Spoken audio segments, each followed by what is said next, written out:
Andrea Uboldi fue ministra de Salud de la provincia, es infectóloga y bueno, siempre está dispuesta para charlar con nosotros, lo que agradecemos mucho, Andrea. A ver, voy a empezar por el hueso.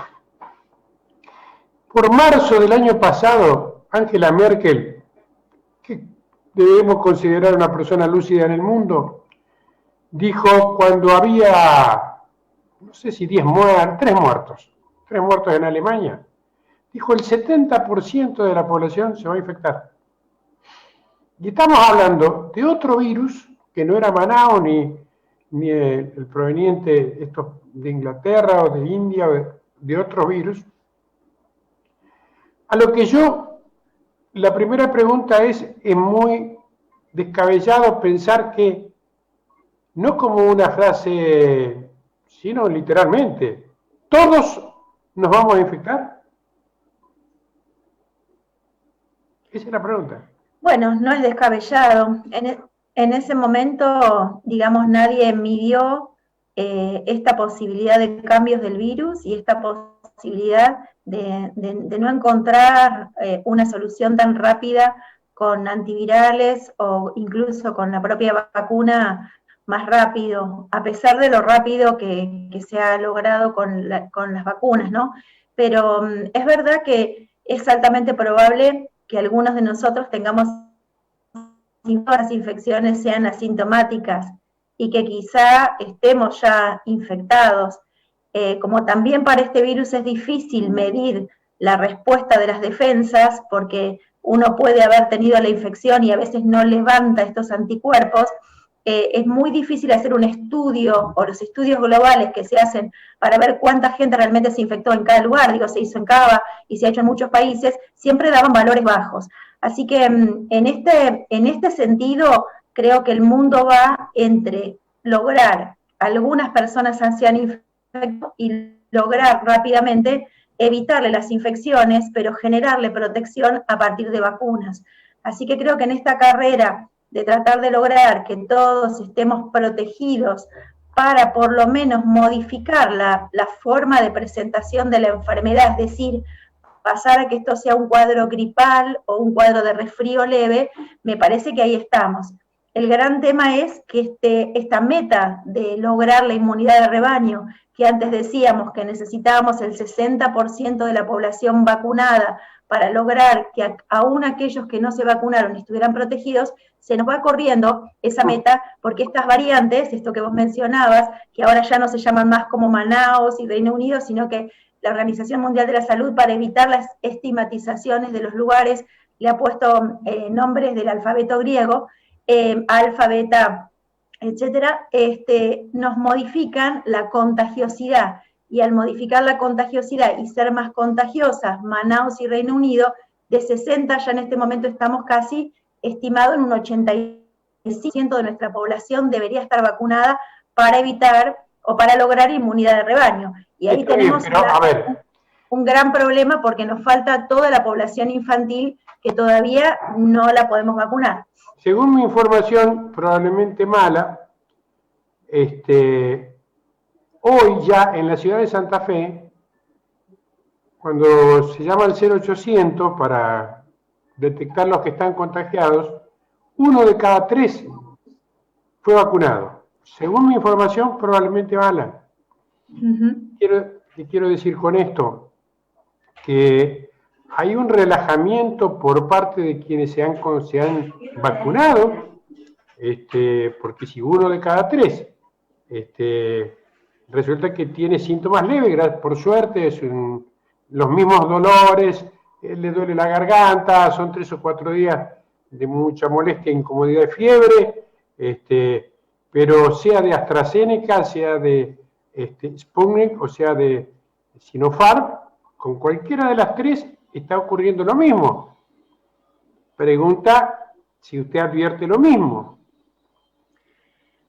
Sí, yo advierto con preocupación que tenemos un porcentaje de la población, que fue nuestra población destinataria y de más cuidado, que fue la que más se cuidó el año pasado, mayores de 60 o más, que sí tenemos esta situación que vos relatás, es decir, que es la población que tiene una dosis en estas semanas, muchos de ellos están con 2, todo lo que corresponde al personal de salud, que también está muy cubierto y muy protegido, pero ahora viene el gran desafío de que tenemos mucha población que se mueve mucho, que es muy productiva y que realmente no está protegida, y que en ese grupo tenemos un gran porcentaje de ellos con factores de riesgo que no les está yendo a algunos bien, y gente sana que aún también no les está yendo bien. Entonces, digo, el gran desafío es, armamos una campaña pensando que nuestro virus iba a quedar estático, iba a ser el mismo, y que al cubrir a los mayores de 60 nuestro problema se iba a solucionar, y nos estamos encontrando que todavía no logramos cubrir con la segunda dosis a los mayores de 60, y que ahí sí estamos viendo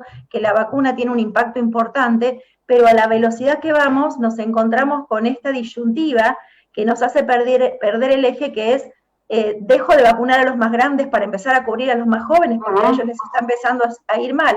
Entonces digo, la verdad que nadie pensó este escenario, todos pensamos que con un cronograma de vacunación, al cubrir los mayores de 60 y que el virus iba a comportar como la primera ola, nos íbamos a encontrar en este invierno ya con la población de más riesgo cubierta. Pero ¿qué nos pasó? Este virus cambió, y cambió porque la velocidad de transmisión fue muy alta y no la pudimos detener, y ese es un error de haber quizá trabajado antes con medidas restrictivas explicando esto o pudiendo advertirlo porque le pasaba a los países vecinos, y ahora estamos con la necesidad de completar los mayores de 60 porque sí siguen siendo de riesgo, pero tratar de avanzar a mucha velocidad para los jóvenes.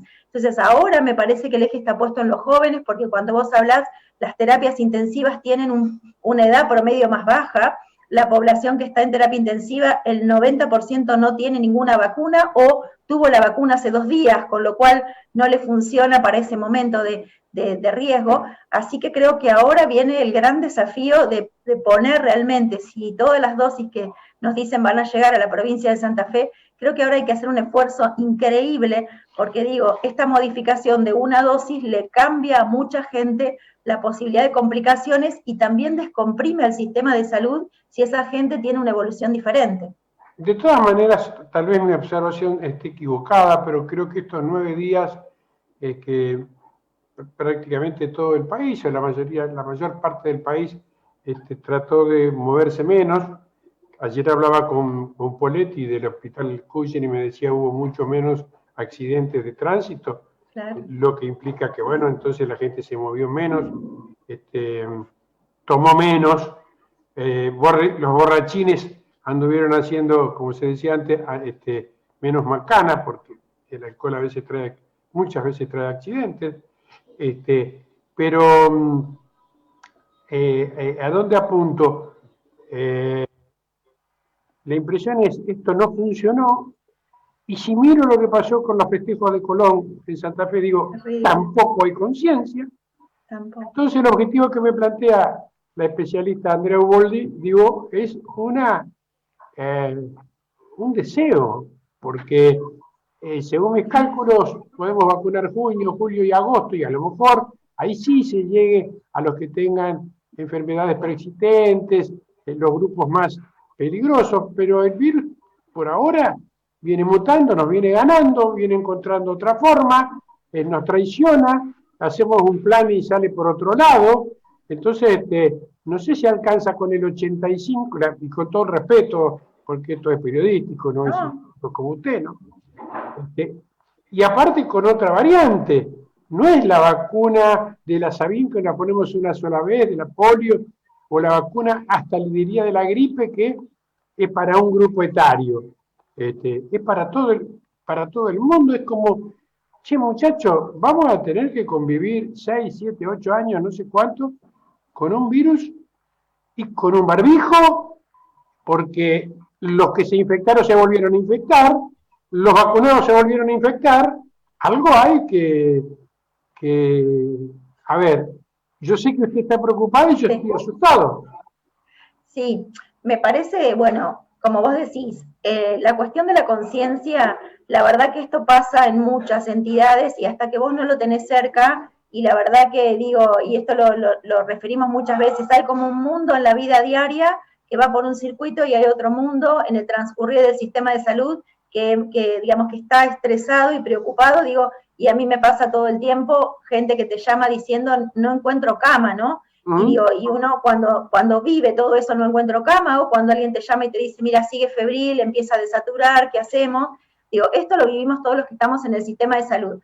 Pero por otro lado, a pesar del gran nivel de contagio, y como el 80% de la gente en este perfil todavía, y eso lo quiero marcar, tiene una buena evolución y va a tener una evolución favorable, eso no se puede mostrar porque nosotros estamos viendo una punta del iceberg y no que el gran nivel de contagio la gente la pasa en su casa. Entonces, para el que percibe la infección, si no te tocó un pariente, un vecino o un alguien que estuvo internado o que murió, tu percepción de la enfermedad sigue siendo, esto no es tan preocupante. Entonces, claro, digo, claro. esto es muy difícil de instalar. Yo he llegado a pensar, Andrea, yo he llegado a pensar que algunos jóvenes salieron a querer, o sea, me quiero infectar, así me saco esto de la cabeza. Sí, digamos, esto me ha pasado a mí con mis sobrinos que son jóvenes porque, digamos, muchos se han tenido que aislar 3, 4 veces y uno me dijo, pero ¿hasta cuándo, tía, nos vamos a tener que guardar? Y digo, bueno, esto va a ser todo el tiempo hasta que podamos encontrar una solución. Creo que como vos bien marcás, es un camino difícil porque uno está en el camino y cuando uno no tiene la certeza de la salida clara, tu incertidumbre hace que uno diga, esto va a durar siempre. Pero ahí quiero detenerme en algo. Sin duda, las medidas de autocuidado funcionan, porque digo, todos los que hemos estado expuestos por distintas razones a alguien positivo, habiendo tenido el barbijo puesto, y digo, el equipo de salud que está a un nivel de cansancio y de estrés con las 2 dosis, pero sigue expuesto a mucha gente que seguramente tiene cargas virales, el nivel de contagios de los que están trabajando todo el tiempo con el virus es muy bajo. Entonces eso ya es una buena noticia, por lo cual la vacuna y la protección personal recontra sirven. Sin duda creo que nuestro destino hasta salir va a ser continuar con la mascarilla, porque aparte también nos bajan otras infecciones que también complican a la gente y al sistema de salud. Digo, nos baja gripe, nos baja meningitis, nos baja tos convulsa, nos baja varicela, porque se transmiten se notó el año pasado, ¿no? Exacto, por vía respiratoria. ¿Hay alguna teoría que tal vez como científica usted me la pueda decir, pero que el hecho de que el calor y la humedad, de lo tenerlo usado algún tiempo, genera algún campo mejor para que el virus le cueste más? No sé si lo estoy explicando bien. Sí, no, está bien, y probablemente hay en investigación esta posibilidad de usar algunos sprays que pudieran disminuir la adherencia del virus en nuestros receptores. Bueno, vamos con algunos elementos nuevos que surgen o moléculas que quizá evitaran que el virus se nos pegue o entre al receptor. Ahora digo, sin duda tenemos que transcurrir un momento duro, nosotros estamos en el invierno e históricamente nuestros junios son de estrés, porque digo, si sacamos el coronavirus, todos nuestros junios son complicados y las semanas del 22, 26 de junio siempre es nuestro pico de atención máximo y de nuestra ocupación máxima de camas, o sea que hay que pasar este momento del junio para ver cómo nos va, y digo, la gran esperanza son las vacunas, que aunque uno tenga que hacer vacunaciones anuales, el ya lograr modificar la respuesta, y uno lo está viendo, porque digo, yo tengo compañeros médicos con 2 dosis que se infectaron e hicieron un cuadro leve. Cada tanto, y esto también lo quiero marcar, habrá alguien que aún con las 2 dosis se interne grave y que incluso con las 2 dosis alguno fallezca. Digo, ayer falleció un enfermero del Hospital Roque Sáenz Peñas de Rosario con 2 dosis diabético, porque todavía, lamentablemente, hay factores propios nuestros que no sabemos, que hacen que respondamos diferente a la enfermedad, así como algunos de nosotros nunca nos contagiamos, algunas personas ya se contagiaron 2 veces. Entonces digo, hay variables que no las manejamos, pero cuando uno mira lo que pasa en la mayoría de la gente es que a la mayoría de la gente le va bien con la vacuna, y por eso digo, esta expectativa de seguir cuidándonos, trabajar con la vacuna y sobre todo avanzar, compensar restricciones cortas y programadas para que puedas bajar un poco y seguir avanzando, me parece que va a ser nuestro camino en este invierno. Digo, y estas restricciones cortas con inicio y con finalización están pensadas en lo que nosotros podemos hacer en la Argentina, visto el humor social, visto el problema económico que tenemos, porque no podemos cerrar como han cerrado otros países, porque digo, cuando uno mira los modelos que quiere, el modelo del Reino Unido, el modelo de Israel, ellos cierran antes de comenzar a vacunar y vacunan a gran velocidad habiendo bajado la circulación. Nosotros estamos vacunando con un nivel recontra alto de circulación, y de hecho te pasa que alguien recibió la vacuna y a los 3 días da positivo. La gente te dice, la vacuna me contagió. No, no, vos ya fuiste incubando la infección por el alto nivel de contagios, no sabías que estabas infectado, te vacunaste y no alcanzó, pero bueno, el plus es que aquellos también que tuvieron la infección y que tienen por lo menos una dosis de vacuna, o los que tienen la primera dosis de vacuna y luego la infección, sabemos que por lo menos por 3 meses esta gente va a tener un nivel de protección aún con las variantes que haga que no se contagien tan rápido. Así que bueno, es un dinamismo y una carrera interesante, ¿no? Estoy obligado porque en mi trabajo, porque soy periodista, porque me lo preguntan, porque lo veo. A pesar de que ayer hablaba con el doctor Poletti y me decía que no me daba una respuesta que esto que le voy a preguntar no se utiliza tanto y tiene que ver con el ibuprofeno inhalado, tiene que ver con el plasma equino, tiene que ver con la ivermectina, o sea, con un montón de cosas que se han ido probando, Andrea. En algunos casos tengo colegas que usaron en forma privada, inclusive ibuprofeno inhalado. Tengo conocidos que han usado ivermectina.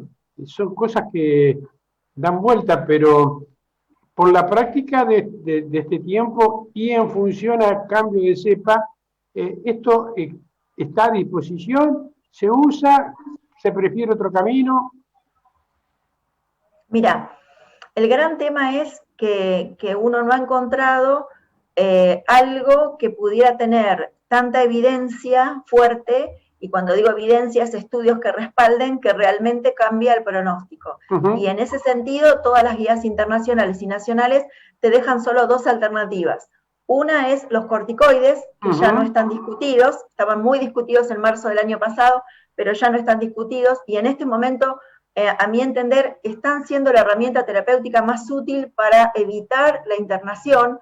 Digo, cuando una persona persiste febril y cuando empieza a desaturar con el saturómetro a bajar, ya estamos viendo que hay una respuesta inflamatoria entre el 5º y 6º día que se empieza a desarrollar, y el uso de los corticoides permite modular tu propia respuesta inflamatoria que puede lastimar el pulmón, el corazón o el sistema nervioso. Entonces, esa herramienta ya está validada.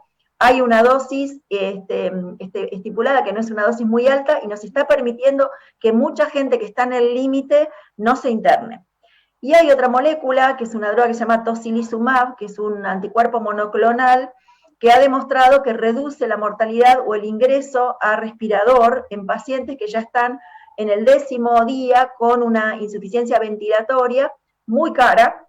Esto también hay que marcarlo, a diferencia del corticoide, muy cara, pero que también pudiera cambiar esta mortalidad. Esto es lo que vos encontrás en las guías y que tendrías un respaldo para poder utilizar. Luego después tenés la carreginina nasal, que está demostrada para postexposición y ahora se va a hacer un estudio para tratamiento, la ivermectina con el ibuprofeno inhalado, el plasma de convalecientes y el suero equino. Y ahí empezás a encontrar, con respecto a la carreginina, un estudio en postexposición efectivo. Con respecto a la ivermectina, varios estudios, pero que no terminan de tener todo lo que deberían tener un estudio o un protocolo grande. Algunas provincias que los ministerios las usan. La usan, sí. La han aprobado, ¿no? Digamos, el ibuprofeno, que tiene experiencia en otra patología pulmonar, como fibrosis quística, pero que no avanzó sobre un estudio protocolar.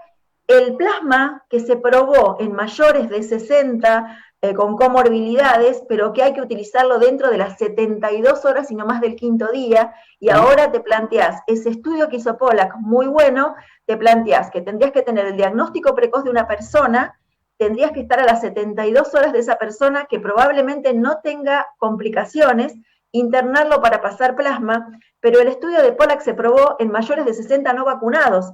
Y ahora tu pregunta es, ¿le daría a alguien que ya tiene 2 dosis de vacuna si se infecta a las 72 horas el plasma? Ya el estudio me quedó viejo. Claro. Entonces ahora tendría que pensar que quizá lo puedo usar a las 72 horas, por ejemplo, con una persona de 30 años diabético insulino dependiente. Digo, esta es una opción porque esta persona yo sé que tiene chance de complicación, pero deberías tener otro protocolo ahora.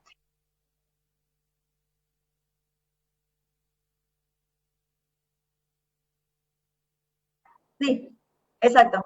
una serie de estrategias que en algún momento se plantearon como una luz para poder lograr alguna respuesta, que quedaron en el medio del camino y que quedaron, a mi entender, también con no una fuerte discusión de un protocolo que finalmente lograra decir sirve o no sirve.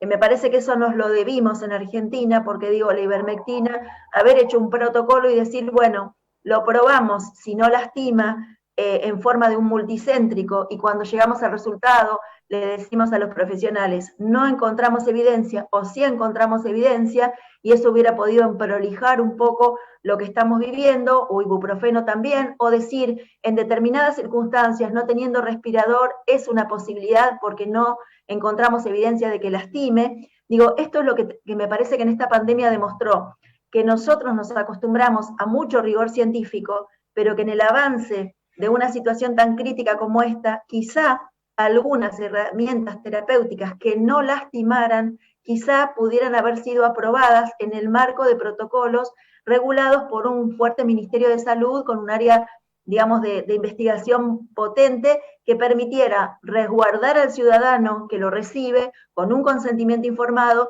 y resguardar a aquel que lo prescribe.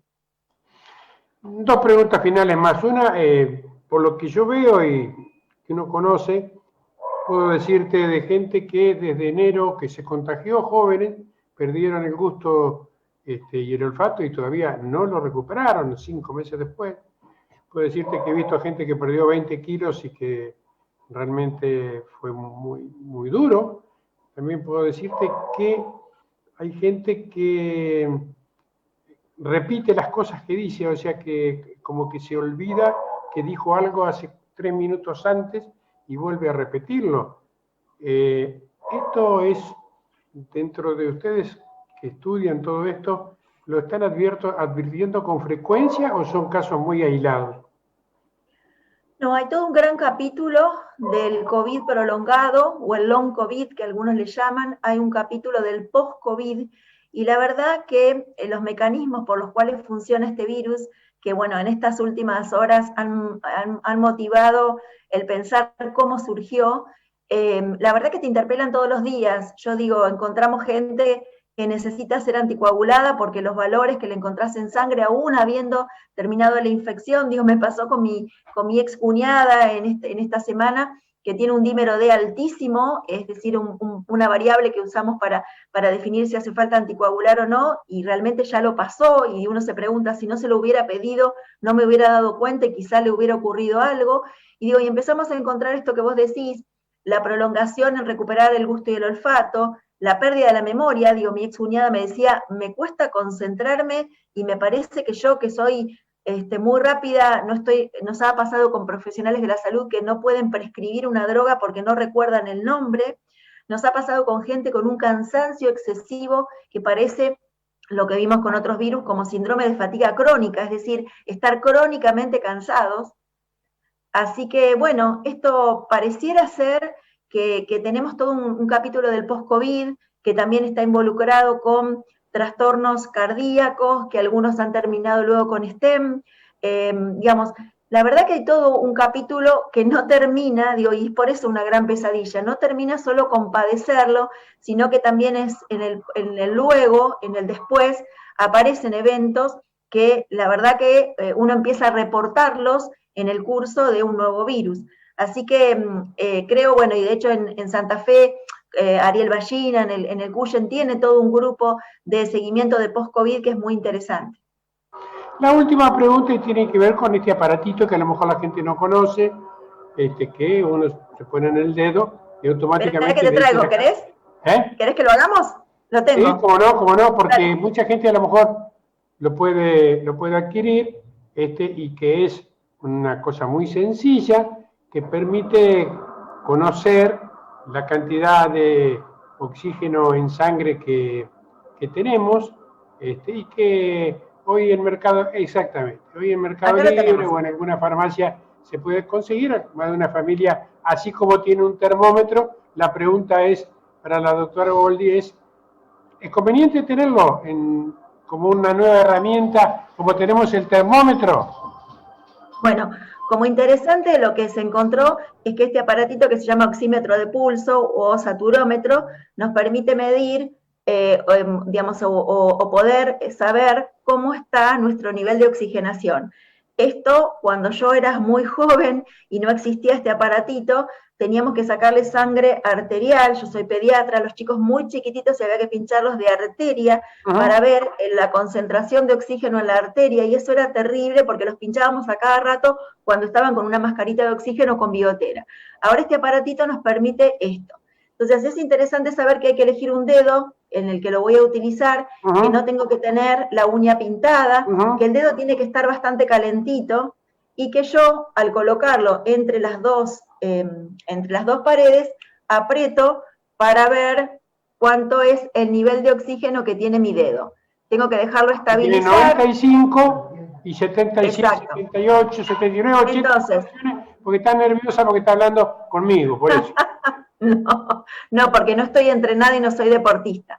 Entonces hay que dejarlo un ratito. Lo de arriba, como vos decís, marca tu frecuencia cardíaca, y también es importante porque si yo tengo 97 pero estoy con 120 de cardíaca, mi corazón está haciendo mucho esfuerzo para poder mantener la oxigenación. Entonces, como ustedes ven, me permite ver que entre 97 y 98 es una saturometría normal, y esto se lo decimos o le aconsejamos a la gente que pueda tenerlo, y en algunos lugares, por ejemplo, en Cañada de Gómez estamos trabajando con la ALSEC, impulsando que quizá haya un banco de saturómetros que se puedan ir prestando al 5.º día de evolución de las enfermedades para que uno lo preste y pueda de esta manera mandar la foto. Para contarte, nosotros le pedimos a la gente que le seguimos telefónicamente que me mande una foto a la mañana y una foto a la noche, luego del 5.º o 6.º día de evolución, de cómo está, y con esto, que se ha llamado la saturometría o la evolución de esta enfermedad, la hipoxia feliz, porque si no tuvieras el aparatito no te das cuenta que te falta el aire, y el descenso de 98 a 95 y de 95 hasta 93, que es el límite para estar en casa, ha hecho que nosotros pudiéramos llegar a tiempo con mucha gente.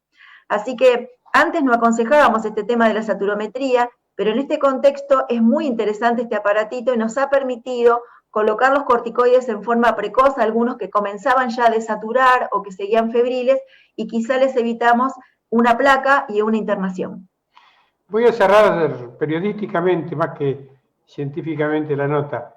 Debo hacerme la idea de que yo también me voy a contagiar.